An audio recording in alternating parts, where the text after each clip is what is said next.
দুবাইতে আছি তাতে কি হয়েছে, দেশে আস তো খেতেই হবে। কিভাবে নিয়ে আসলাম হাঁসটা আর কোত্থেকে নিয়ে আসছি আজকে আপনাদের সাথে শেয়ার করব। হ্যালো এভরিওয়ান, আসসালামু আলাইকুম, ওয়েলকাম সবাইকে আরাফাত মম পেজে।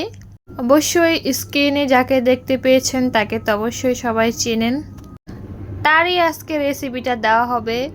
তো হাঁসটা হচ্ছে একদমই তাজা, মানে কি বলবো, তাজা মানে কি লড়তেছে। আমি শুধু একবার রাতে বলেছিলাম আমার হাজবেন্ডকে যে আমি একদম দেশি হাঁসের মাংস খেতে চাই আর ফ্রেশটা, আর আমি নিজের হাতে বাসায় জবাই দেব সে মাংসই আমি খেতে চাই।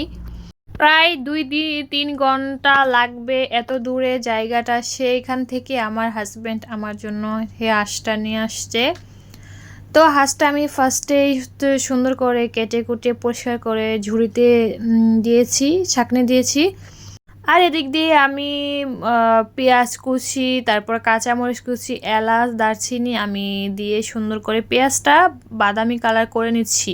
এদিক দিয়ে আমি আদা বাটা, রসুন বাটা আর জিরে বাটা আমি পাটাতে বেটে দেন হচ্ছে আগে থেকে রেডি করে রেখেছি।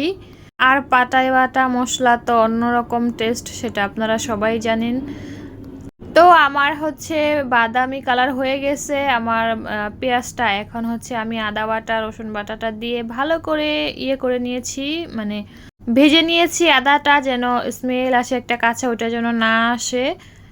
এখন হলুদের গুঁড়া আর মরিচের গুঁড়া আগে থেকে আমি সুন্দর করে পানি দিয়ে গুলিয়ে রাখছিলাম, সেটাই এখন দিয়ে নিচ্ছিলাম।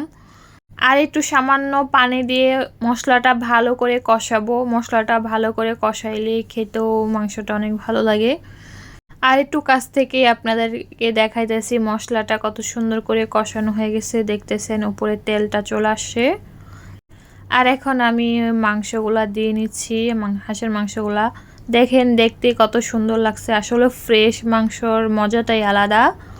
আর এখন ভালো করে আমি মশলার সাথে ভালো করে মিশিয়ে নেব নাড়াচাড়া দিয়ে মাংসটা।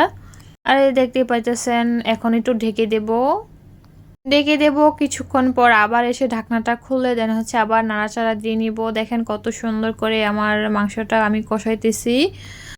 যতই যে কোনো মাংসই হোক না কেন, যত বেশি কষাবেন সুন্দর করে ভালো মতো, খেতে কিন্তু ততই টেস্টটা আসবে ভালো। তো আমি নাড়াচাড়া দিয়ে আবার হচ্ছে ঢেকে দিচ্ছিলাম। আর এখন আমার অলরেডি কষানোটা হয়ে গেছে, এই যে দেখতে পাচ্ছেন আমার কষানোটা কত সুন্দর হয়েছে। আর মানে দেখতেই বোঝা যায় যে আসলে এইখানে এখন কষানো হয়ে গেছে।